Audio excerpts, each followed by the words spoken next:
Devin Pike with the Dallas International Film Festival, and one of the films I was most looking forward to seeing at the festival, and well, actually months before it, is Flutter, the new film by Eric Hueber. We're joined by Eric along with Jesse Plemons and Glen Moreshower. I want to get the formalities out of the way just because I wanted this to be a good, loose conversation, because I can't tell you guys how much I loved the film. Jesse, we didn't get enough of you in it, so for the sequel, which I got to work on that from the start of it. But first off, guys, thank you for coming to DIFF, and it's a repeat performance for Jesse. Is this your first film at DIFF, or it is? Yeah. Okay. Well, you'll find that it's one of the more filmmaker-friendly festivals you'll ever attend. But more importantly, it's just a celebration of film, and Flutter is that. It seems like the perfect film for a festival like this. So, Eric, I want to start with you and talk about your relationship with the subject material and how you decided to actually put a script together that not only just makes people laugh, cry, and think, but also gives them a good slice of Texas life in the meantime. Yeah, well, I lost my mother in 2010, and it rocked me. And after that, I really wanted to make a story that expressed, just how much she meant to me, how much that relationship was. And I also, I wanted to make a movie that was told from the perspective of a woman. I wanted to have a female protagonist, which I don't think women get enough, chance to play leads in films. So it meant a lot to me to tell it from a perspective which, is not necessarily mine, but I can tell it from the perspective of a boy, And that's just that was the thing that I think I most lost when I lost my mother. So I wanted to tell a story that kind of celebrated the silent sacrifices that women make on behalf of children, because everybody has dreams, everybody has, hopes and a path they see their life going, Children come along and those things change pretty dramatically. And I guess I realized how much, the foundation of my being, my art, everything I want to express in life, that was the core, that was the foundation, and I just wanted to celebrate that, and that's really where Flutter came from, for me. I want both of you, both Glenn and Jesse, to talk a little bit about when you first read the script and what went through your head as you're reading it, where the characters start out from in the beginning of the script and make that journey all the way through it. Glenn, talk a little first about your reaction as you were reading the script for the first time. Well, Eric and I met several years ago at DIFF, and then not too terribly much later, he sent me a script, and specifically a sizzle reel, a couple of scenes using Jonathan in that, along with another young actress who did a wonderful job. And that really enticed our interest in being a part of it. Then read the film, loved the film. It was a page burner for me, and wanted to be associated with it. But this was as an actor only. And at the time, they were looking at a possible 6 months from now shooting date. And based on our scheduling for Dallas, I wasn't going to be available. And I didn't want to not be available. I wanted to be very available, and so proposed the possibility of us going sooner. But the money wasn't there to go sooner, so we decided, well, then if we put money there, then the money would be there. It's probably not a better way to have money there than to just put it there. And Eric didn't argue about that, and we started really a matter of just a handful of weeks later. I think it was about 3 to 4 weeks later. They got all their pre-production together. And of course, Jesse, having played my son in Friday Night Lights, seemed like the dead ringer, the guy. And they already had cast a young redheaded boy, Eric's nephew, and it's his first film, and he's magnificent in the movie.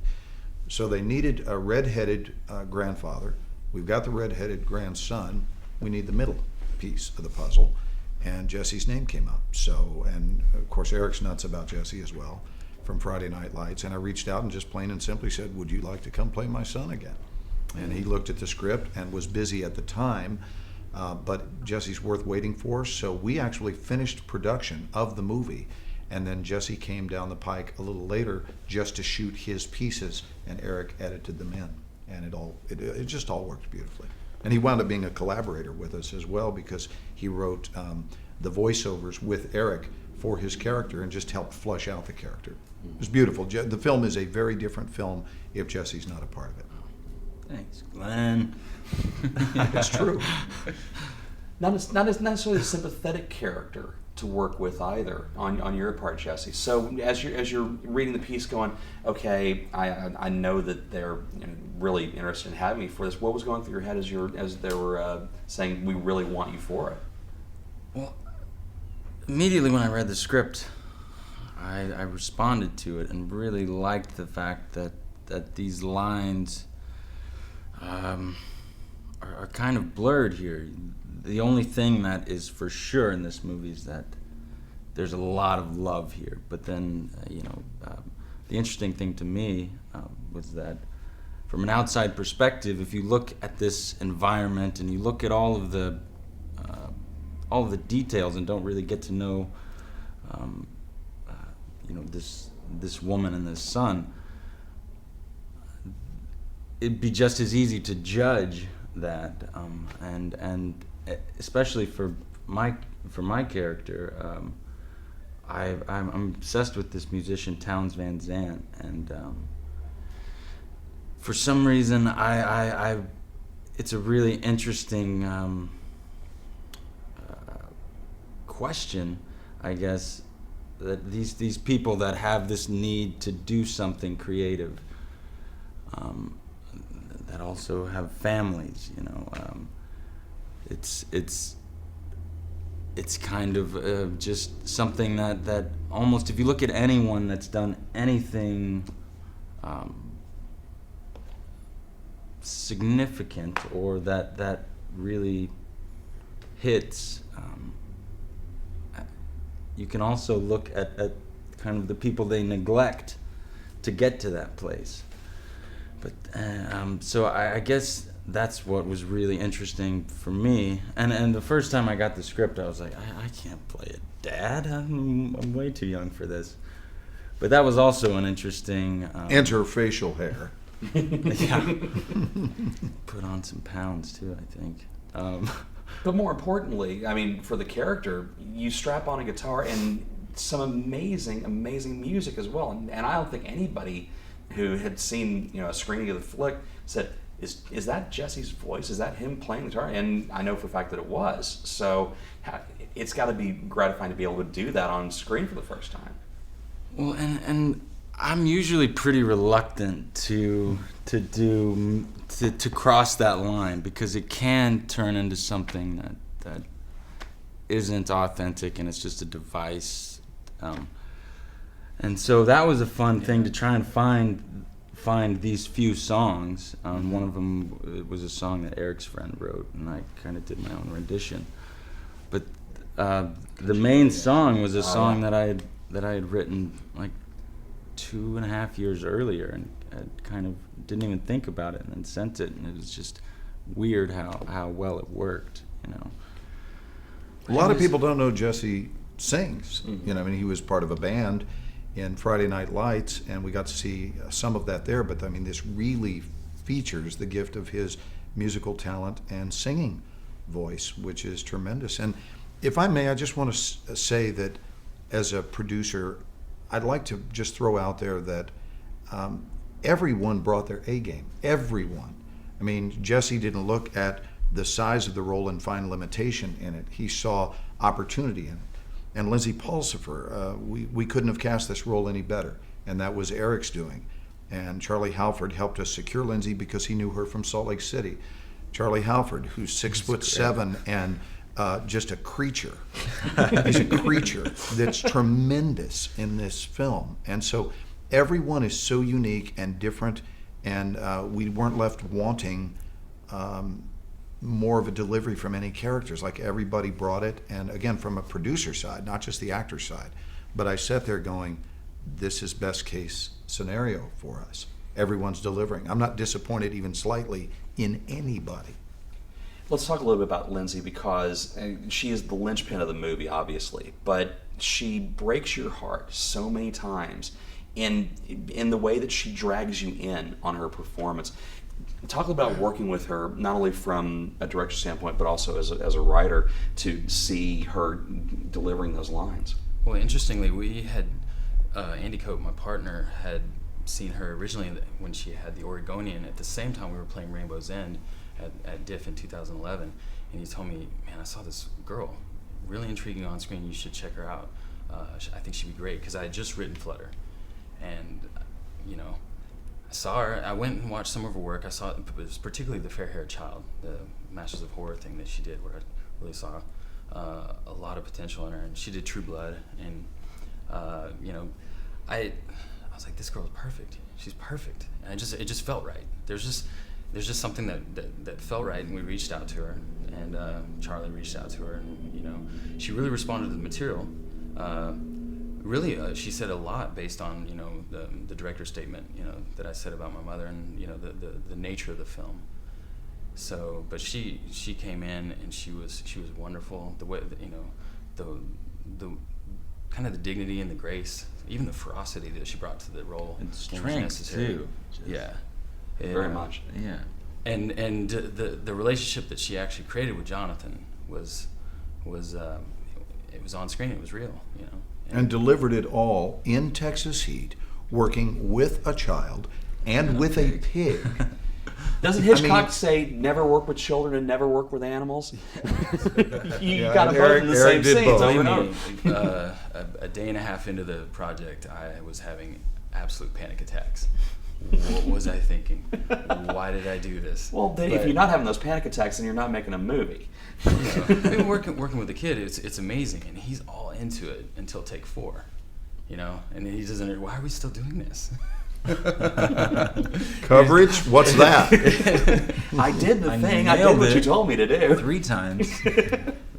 But you know, I mean, Jonathan, he is my nephew, which I often try not to tell people, because I want them to judge him on his actual merit, instead of just kind of thinking about, oh, it's the director's, the screenwriter's actual nephew, because he did a wonderful job, and You wouldn't know that he's a first-time actor from his performance on it. And I wanted to catch him at that age he was at, because he was at this age where he was like starting to establish himself, you know, as an individual, he was a boy, but as a man, you know, he's starting to get to that age where he's starting to, you know, lash out against things. But he was still hanging on his mother, and he was still a boy.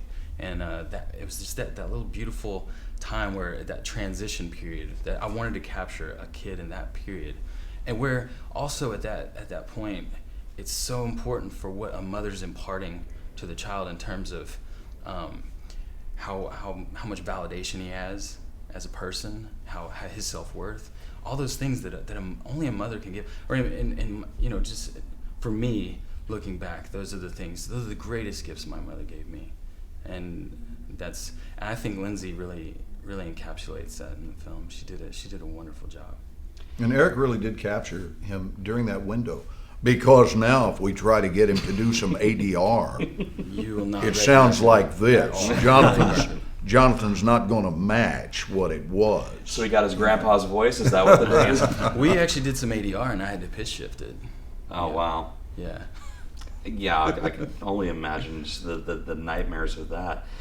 Glenn, what I love telling people about this movie is that if you know Glen Moreshower from 24, The West Wing, Transformers, you've played this amazing string of authority figures or law enforcement or military personnel, but this is, in my memory, the first time where you've actually been a civilian, but B, somebody who has an emotional attachment with somebody else on screen. And was it gratifying to actually get that opportunity? It was. I had actually several of those opportunities in my 20s.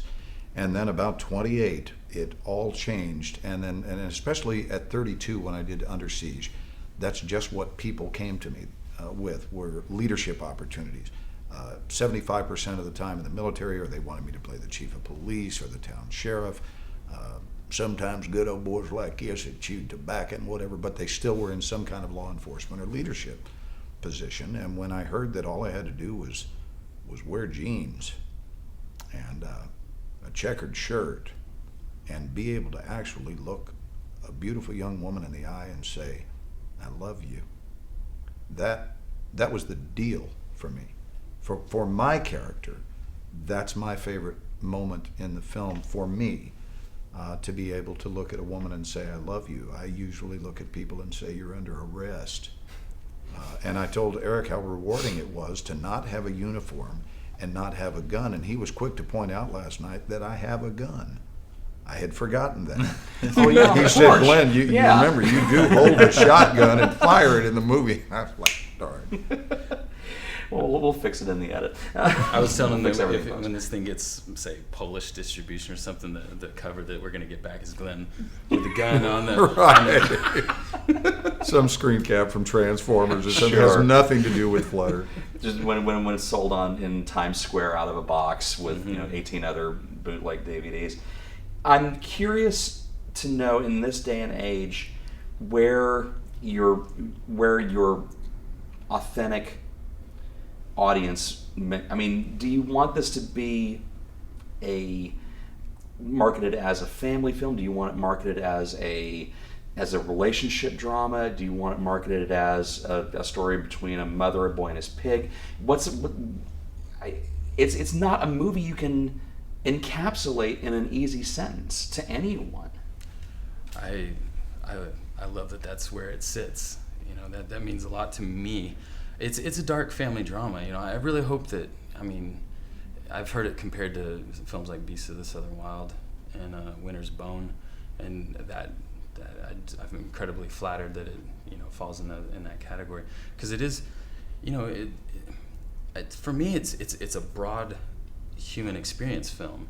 You know, things aren't always funny, things aren't always happy, things are rough, and it's, you know, it's about sacrifice. It's about, you know, hard decisions made on a child's behalf by a mother who's acting on her own. It is hard to, but I hope that it really resonates with a large audience. You know, I haven't really given it specific thought about how to market it. Where's the focus and where's the point? How do you really spear it into the public eye? But I hope that it really resonates with a broad range of people, and it seems like it is doing that. And I think that's because it's sincere, and the intent is genuine, and everybody that was involved in it had an intent that was, you know, focused, you know, to that end. As the producer, have you given that any thought yet? Yeah, it's interesting. One of the consistent observations we've made is that this film inevitably has a creeper effect, where people see it and they enjoy it, they are moved by it, they go through a wide array of feelings, and then they call me the following day to say, I can't get your film out of my head. I've been thinking about it, and it stayed with me, and I'm remembering so many things about our family structure and family system, and the methodologies that were used as engagement tactics and so forth. It just forces people to feel, and then feel all over again, more the second day. I call it a depth charge effect. They use that term in comedies where, you know, a comedian will say a punchline and you don't hear a laugh for several seconds, and then pow. And I think this has a depth charge effect, certainly not from the laughter perspective, although we have a few of those moments in the film too, which Eric strategically really interweaved seamlessly into the movie to give the audience an opportunity to breathe, because they're feeling so much that they need to just kind of lighten up, catch your breath. Oh, thank God for that laughter moment. And now I'm recharged and ready to feel and go deeper. And each time I think that's what happens. He lets the audience breathe, and then when we come back, we go deeper. We don't return to the same place. And the film goes deeper and deeper and deeper all the way to the end. And then you're left with knowing you've been through a number of different thoughts and feelings, and that you were moved. And so as a filmmaker, Eric certainly did his job. And the last thought I have about it, Devin, is that what we saw on the page so often doesn't make the trip from page to screen.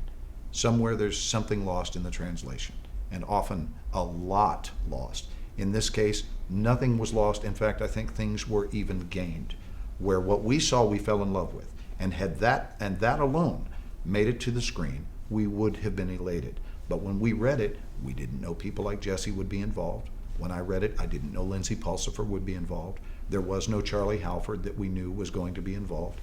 And one at a time, Brad Leland came aboard, and Rex Lynn from CSI Miami, and Charles Baker, and the list goes on and on. Kathy, who was tremendous.